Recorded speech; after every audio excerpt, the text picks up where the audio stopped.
Now, this takes us into the negative advertising thing. You know, we have so little money in Canada. I often draw the analogy of $100,000 in a federal riding versus $30 million for a gubernatorial campaign or a Senate campaign in the United States. Very little money, yet we are seeing more negative advertising creeping in, and we're seeing more advertising in the non-writ period, i.e. not actually during the election. Speak to those issues. That's right. Well, you know, obviously in different jurisdictions there's different laws that govern it. In some jurisdictions there's unlimited spending, as you mentioned. And in our context in Canada, there are very strict rules as to how much you can spend. I believe those are good for democracy. As for the tone, I think that as politics develops in Canada, I think the key features is I think we're in a transition period during this era that we're in now. I think it's going to take many years forward to finally settle down. But the political landscape today is far different than it was a generation ago. And I believe that transition is starting to, I think that's feeding a lot of the negative advertising that's going on.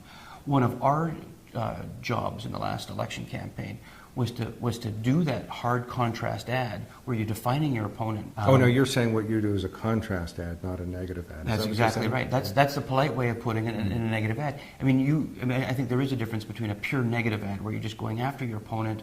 But I think that's a responsibility of a political party to point out to the marketplace the distinguishing features between your product and the other product. It's done in the private sector all the time. I constantly see the comparisons. Something like 2 minutes ago, you said something that I've got to challenge. You said spending limits are good for democracy. Now, there are those who would say, people of goodwill, including people on the left, who say, I should have the right to walk up and down the street, hand out as many pamphlets as my printing press will churn out, get up on a soapbox at Speaker's Corner in London, or we have one in Toronto, and make a speech, say what I want to say, without limit.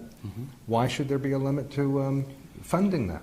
Well, because if there are no limits, or if the limits are far too generous, what happens is that those with money get to dictate the terms but of the you election. know the next thing I'm going to say, those with a loud voice get heard by more people, those with a better printing press or a better turn of a phrase get paid attention to. I mean, we have disproportionate and asymmetrical skills in our society, but we don't try to weight against those with more skills.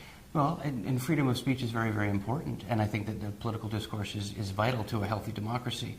Well, at the same time, there are limits to free speech. We don't have the freedom of speech to say anything we want. There are limits to free speech that are embedded in our laws. And so too, in an election campaign, big money shouldn't be able to dictate the terms of the debate. But if everyone's on a relatively equal footing, then it's the best ideas that win, not who has the most money. Well, good theory. Let's move on to polling.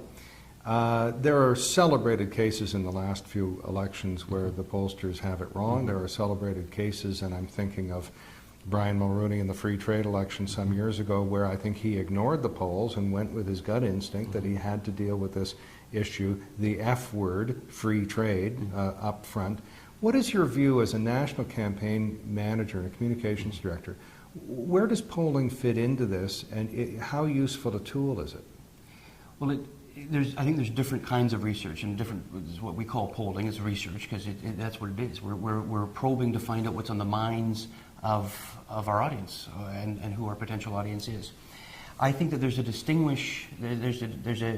something to distinguish between what we see in the daily horse race polls that newspapers put out versus what we do to help craft our message and target our audience. And these are secret. You don't let the public in on this. That's right. We pay for these polls with party funds, and that helps shape it. So it's very effective. To answer your question shortly, it's very effective for us. And more accurate than the polls that we read?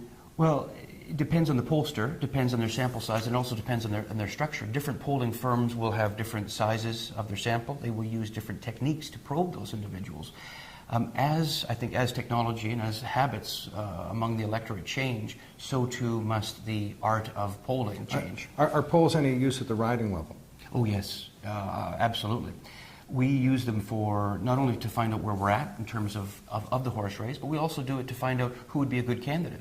So we'll put a poll in well before the campaign is about to begin and say, in the following candidates, who would you be most likely to support? We use that then to recruit candidates to say, well, we put a poll in the field in your riding, and you would do very well. Here are the results. And that actually helps us attract individuals who might not necessarily be interested in running, but when they see that they've got some support in the community, they're more likely to come on board. I may have forgotten some things in this interview to ask you about. There are people watching who want to run campaigns, are running campaigns. What did I forget? What's important? What would you like to add? I think the key to running a successful campaign is to start early. Looking back at our party's history and just in the last decade, you can see fundamental improvements each campaign. We were blessed because we had a lot of elections in short succession. The core team maintained itself throughout almost virtually every election that we've had in the last decade. That helped tremendously. Turnover is bad, just like it would be for a company or for any non-government organization. Starting early, having the fundamentals in place are the most important things. Doesn't matter all the fancy bells and whistles at the end of the day. If you do not have the fundamentals in place, your campaign is not going to be there at all. And remember, it's not about the small things. It's about telling a story. It's connecting with an individual.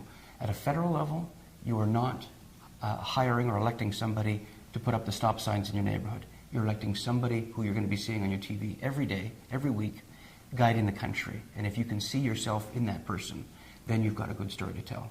And I think that we've been successful in doing that. And so if I were to, provide any advice, it's stay away from the technical stuff.